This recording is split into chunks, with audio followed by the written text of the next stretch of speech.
राजीव जी मेरे साथ हैं। राजीव जी जी, आरोपों के घेरे में सत्ता पक्ष, वॉशिंग मशीन का आरोप और साबुन इको फ्रेंडली है बीजेपी की, ये नितिन गडकरी का बयान, हालांकि चुटीले अंदाज में, कि बीजेपी की जो साबुन है वो इको फ्रेंडली है। और ऐसे में आपके साथ भी जेडीयू और आरजेडी का जो गठबंधन है, बहुत सारे घोटालों की लंबी लिस्ट और सरकार में एक तरीके से भूमिका सदैव रही। तो मुझे बताइए कि क्या वाकई सत्ता का इस्तेमाल या सरकारी केंद्रीय एजेंसियों का इस तरह से बेजा इस्तेमाल जो सत्ता में आता है, जो रसूख में होता है, करता है? देखिए, सबसे पहली बात तो यह है कि जनता दल यूनाइटेड एक ऐसी पार्टी है जिस पर किसी भी भ्रष्टाचार या किसी घोटाले के आरोप नहीं लगे हैं। नीतीश कुमार जी व्यक्तिगत तौर पर भ्रष्टाचार को लेकर के काफी सजग रहे हैं। अब गठबंधन राजनीति की बात हम करें, हम तो पहले भारतीय जनता पार्टी जो गठबंधन की अगुवाई कर रही है, उनके जो रिश्ते भ्रष्टाचार के मामलों से जुड़े नेताओं के साथ पहले से रहे हैं और जिन्हें उन्हें अपने पाले में लाने के लिए दबाव की राजनीति का इस्तेमाल करना पड़ा, वो सारे मामले देश के अन्य राजनीतिक दलों से बीजेपी को अलग कर देते हैं। जहां तक कांग्रेस का सवाल है या पिछली यूपीए सरकार का सवाल है, गलतियां अगर हुई तो जनता ने सजा दी। आप मैंडेट लेकर आए, आपको मैंडेट इसलिए मिला था कि आप पार्टी विद डिफरेंस, आप भ्रष्टाचार पर पूरे हिंदुस्तान को आप ये कहना चाहते थे कि हम सब कुछ बदल देंगे।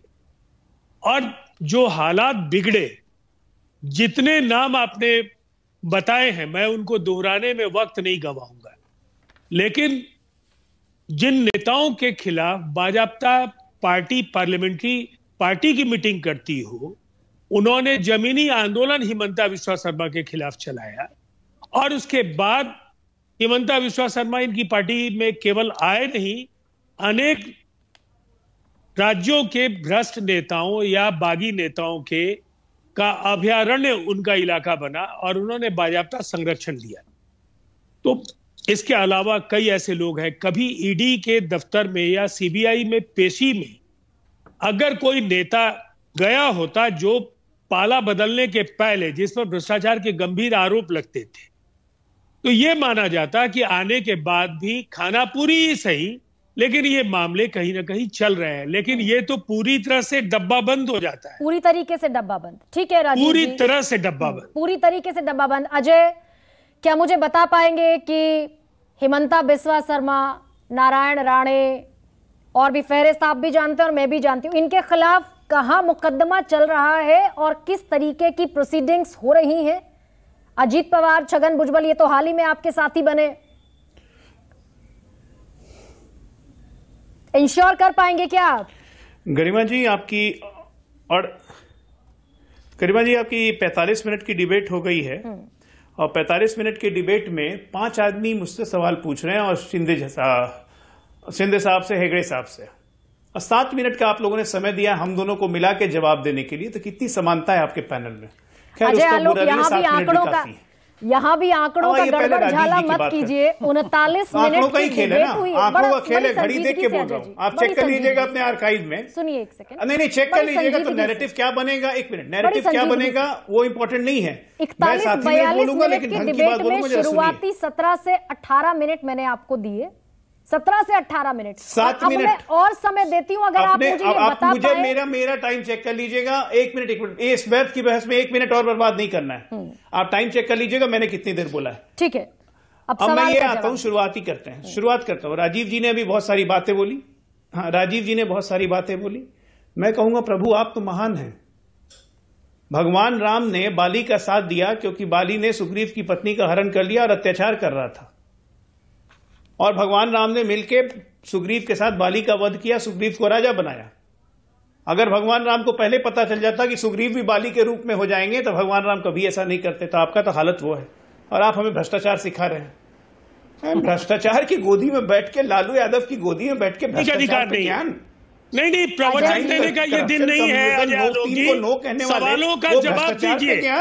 हिमंता विश्व शर्मा ईडी या सीबीआई के दफ्तर में दिखे? 3 दिन पहले अटल जी को शुभेंदु अधिकारी किसी दफ्तर में दिखे? अटल पार्क का नाम कर दिया क्या? नारायण राणे किसी दफ्तर में दिखे? अटल जी को मुझे ये बता दीजिए कि शारदा चीट फंड में जो लोग ममता जी के साथ रहे, देखिए मैं सच बोलूंगा, ये लोग चिल्लाना शुरू और जो लोग आपके साथ गए वो मंत्री बने। राजीव जी और अजय आलोक एक एक करके, ये कार्यक्रम दरअसल इस तरह से चीख चिल्लाने का कार्यक्रम है नहीं, इसीलिए आप दोनों से मेरी गुजारिश। अजय आलोक, सवाल लेकिन जो राजीव रंजन पूछ रहे हैं वही मैं आपको पास ऑन करती हूँ। हाँ। अजीत पवार, छगन भुजबल, नहीं मैं एक एक करके सबके पास आ रहा हूँ ना, हसन मैं एक मुश्रीफ, एक करके सबके पास आ रहा हूँ, मुझे 5 लोग के जवाब हिमंता देने। बिस्वा शर्मा, सबका जवाब सबको आप समअप कर दीजिए ना। हेमंता बिश्वा शर्मा के खिलाफ क्या, 1 मिनट, हेमंता बिश्वा शर्मा के खिलाफ उन्होंने साफ साफ कहा था, अरविंद केजरीवाल को चैलेंज किया था, आपको याद हो तो, कि मेरे बारे में बोलो, मैं आके मानहानि करता हूं तुम्हारे पे। तो उस वक्त चुप हो गए थे अरविंद केजरीवाल, कुछ नहीं बोला था। केसेस जिसकी जिसकी लीगल स्टैंडिंग है वही है, उसमें एक रत्ती ना छेड़छाड़ होती है ना उसमें कुछ किया जाता है। जरा कांग्रेस के मित्र का जवाब देने दीजिए मुझे। एक तो सुकेश ने बता दिया 2008 में, है ना, जब न्यूक्लियर डील के समय नो ट्रस्ट वोट में मुलायम सिंह यादव के साथ डीए में क्या क्या हुआ था। ये रंजीत सिन्हा नाम के एक सीबीआई डायरेक्टर है ना आपके पास, उनको सुप्रीम कोर्ट ने क्या कहा था, उसकी भी जरा मेमोरी रिफ्रेश कीजिए। फिर व्हाट अबाउट सरकार बचाने के लिए ओपनली नोट देने में झारखंड मुक्ति मोर्चा नरसिम्हा राव सरकार में क्या होता था, जरा उस पर भी जवाब दे दीजिए। अरे सीबीआई और ईडी को घर की कठपुतली बना के आप लोगों ने रखा हुआ था, आज काम कर रही है एजेंसियां, और ये जो पैसे इकट्ठे हुए हैं गरिमा जी, 9,956 करोड़, 99,356 करोड़, 1 लाख करोड़ रुपए, ये क्या मोदी जी घर ले गए हैं कि ये देश के खजाने में आया है और उसे देश के इंफ्रास्ट्रक्चर में लग रहा है? विद्या जी अभी इतना बोल रही थी लगातार कि हाँ भ्रष्टाचारी थे, आरोप प्रूफ नहीं हुआ है, लेकिन इतना मसाला था कि उनको अंदर किया जा सकता है। अजीत दादा पवार के बारे में भी यही ख्याल है विद्या जी के, बोलेंगी आज ऑन स्टेज ऑन कैमरा। तो ये सब अपनी कन्वीनियंस के हिसाब से राजनीति मत कीजिए।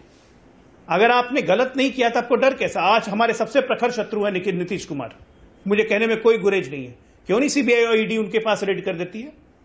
आज हमारे प्रखर शत्रु हैं बीजेडी के पटनायक जी, क्यों नहीं उन पे रेड हो जाती है? जरा बताइए तो। सीताराम येचुरी, उनके तो नेटफ्लिक्स उनके साथ संबंध ईमेल वगैरह सब अभी जाहिर हो गया है, जो सिंघम के साथ जो ये सब शेयर कर रहे थे, लेकिन कोई ईडी सीबीआई का रेड नहीं है, पूछताछ के लिए हौसला बुलाया जाए, आई डोंट नो।